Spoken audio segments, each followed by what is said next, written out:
um estadista importante, um herói iraquiano e um genocida. E além de tudo, um ícone no imaginário ocidental, sejam pelas muitas análises de seu governo, sua relação com os Estados Unidos, ou simplesmente pelas muitas e muitas paródias com a sua figura. Saddam. Did you miss me, Buttercup? Afinal de contas, trata-se de um dos personagens mais controversos da história recente do mundo. E justamente por isso, chegou a hora de abordarmos a vida do líder iraquiano Saddam Hussein, o famoso açougueiro de Bagdá.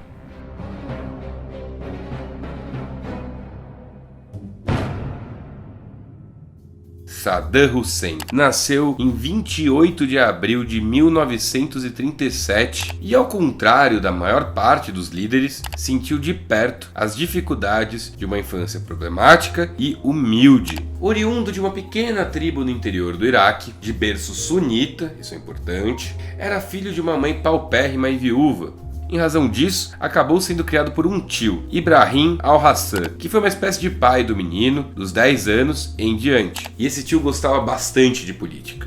De tal forma que foi um sujeito muito importante na formação do pensamento do futuro ditador do Iraque. Contextualizando, ali pelo início da juventude de Saddam, o Iraque vivia sob o controle da coroa inglesa, em plena era colonial. Portanto, o país era basicamente um estado fantoche dos britânicos. Apesar disso, rolava ali uma revolta ou outra, normalmente nacionalista, mas sem muito poder de alterar o status quo, mas que já traziam à tona um sentimento anti-imperialista, um ranço contra a influência de potências ocidentais que fez parte da formação política de Saddam, por causa do seu tio e de diversos conflitos que viveu durante a sua juventude. Entre eles, a Segunda Guerra Mundial, os conflitos pelo Oriente Médio com o jovem Estado de Israel e as querelas que levaram à diminuição da presença inglesa e aumento da influência de Washington durante a Guerra Fria. Os conflitos, a pobreza e o pouco desenvolvimento iraquiano fizeram com que muitos dos locais ficassem desgostosos com os rumos de servidão de Bagdá.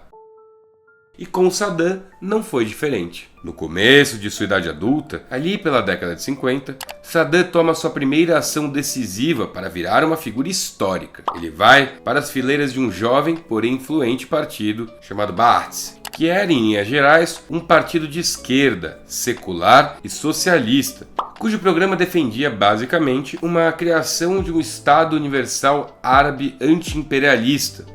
E esse partido era tão forte no imaginário de idealistas como Saddam, que esteve presente em diversos países da região e prosperou de verdade no Iraque e na Síria. E aliás, não demorou muito para esse partido mostrar a que veio. Em 1958, um turbulento golpe acontece no Iraque. Um alto militar chamado Advi al-Karim Qassim sobe ao poder. Porém, naquela época, o Ba'ath tinha uma relação muito próxima com o coronel Nasser, do Egito, que estava com enormes desejos de unir os dois países em um só. Qassim não curtiu o rompimento com o partido, que por sua vez não engoliu muito bem o passa-moleque do novo líder iraquiano. Era hora de matar Qassim. Entretanto, para isso seria necessário um membro disposto, com sangue nos olhos e que não teria qualquer tipo de compasso moral em executar o antigo aliado. Quem que você acha que foi escalado para essa missão? Saddam Hussein. Entretanto, a operação foi um fracasso e Saddam teve que fugir para o Egito. A saída encontrada foi um novo golpe de Estado em 1963. Qassim foi executado e em seu lugar subiu ao poder um cara chamado Abdul Salam Arif, que logo depois também rompeu com o partido por questões ideológicas. Nesse meio tempo, Saddam, após anos no Egito, retorna ao seu país de origem. Só que logo que ele chegou, rolou uma briga séria com Arif e diversos baatistas foram presos em 1964, incluindo Saddam Hussein por 2 anos. Durante esse período de prisão, Arif estabeleceu uma espécie de república familiar e, em 1966, chegou ao poder Abdul Rahman Arif, irmão do líder.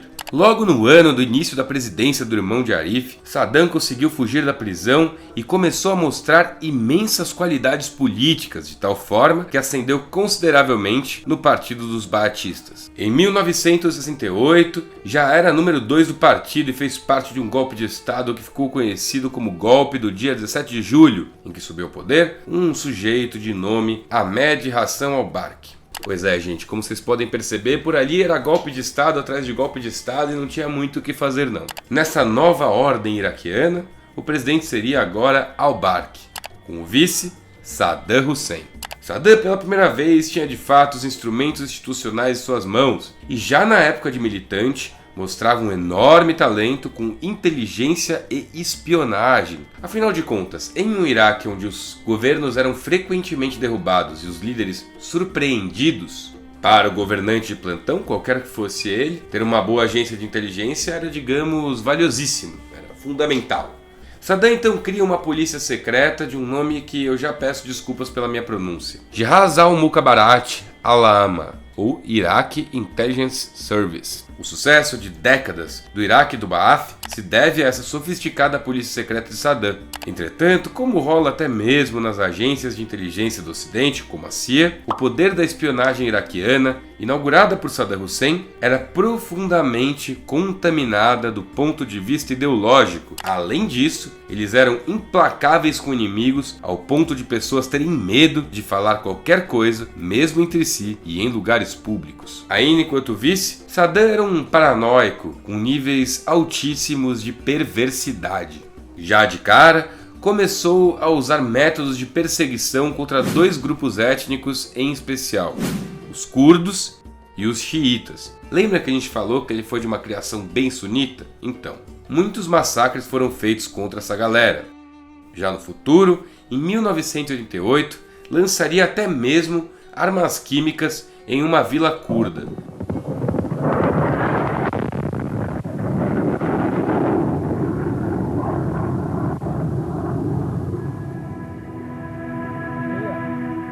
Mas vamos com calma. Com o tempo, Saddam já mostrava ascender como um líder assassino que, como todo bom paranoico, já estava farto de mandar só na burocracia. O que ele queria mesmo era virar o grande líder do Iraque. Em 1979, ele já era tão poderoso que simplesmente mandou o chefe sair da cadeira. Existem relatos indicando que ele já estava bem ciente do poder de Saddam e achou melhor sair de forma pacífica, afinal de contas, ele não queria perder a própria vida. Então, assim, iniciava-se o governo de um dos ditadores mais infames do século XX. Com o controle total do Estado e com a política do medo, o novo presidente estabeleceu direto um culto à sua imagem e o início da perseguição oficial aos seus adversários. Aliás, uma característica marcante de Saddam era não respeitar nenhum tipo de fronteira ou povos alheios. E logo de cara, já tiveram duas guerras iniciadas por esse mau hábito. A famosa Guerra Irã-Iraque e a Guerra do Golfo, que a gente vai falar com mais calma em outras ocasiões.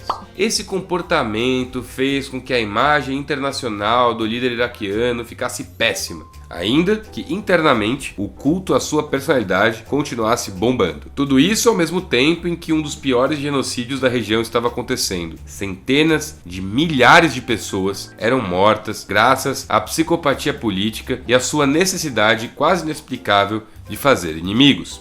Mas também é aquela coisa. Digamos que não é uma atitude sábia você sair fazendo inimigo assim à toa. Inclusive, um dos grandes problemas de Saddam foi sua relação com os Estados Unidos. E por causa disso, ele acabou pagando um preço caríssimo. O líder iraquiano sempre foi acusado de ter ligações ou ser benevolente com facções sunitas com métodos terroristas, como, por exemplo, a Al-Qaeda. E, bom, você já deve imaginar o que vem a seguir. Já no século XXI, surfando no rancor para com o mundo islâmico, após o 11 de setembro, os Estados Unidos acusaram Saddam de ter armas de destruição em massa. E bom, como alguns de vocês devem lembrar, sua queda aconteceu por causa da invasão dos Estados Unidos em 2003 ao Iraque. Eles foram lá e ocuparam o Iraque, mas nunca encontraram nenhuma arma de destruição em massa. Mas, de um jeito ou de outro, o ditador foi capturado e eventualmente executado em 2006. Saddam foi um dos mais marcantes e perversos líderes do século XX, pivô de importantíssimos conflitos, e merece até mesmo ser lembrado como um dos mais implacáveis ditadores de todos os tempos. E assim como um ótimo lembrete de que poder demais na mão de uma pessoa só pode ser uma tragédia sem retorno. Mas muito bem, galera, eu espero que vocês tenham gostado desse vídeo. Se você gostou, deixa um like, compartilha, manda para as pessoas. Se ficou alguma dúvida, comenta aqui embaixo, quem sabe a gente não responde. E se você gosta do canal, se você gosta do conteúdo que eu faço aqui, considere se inscrever, ativar o sininho para receber todas as notificações. E acima de tudo, muito obrigado por nos assistir.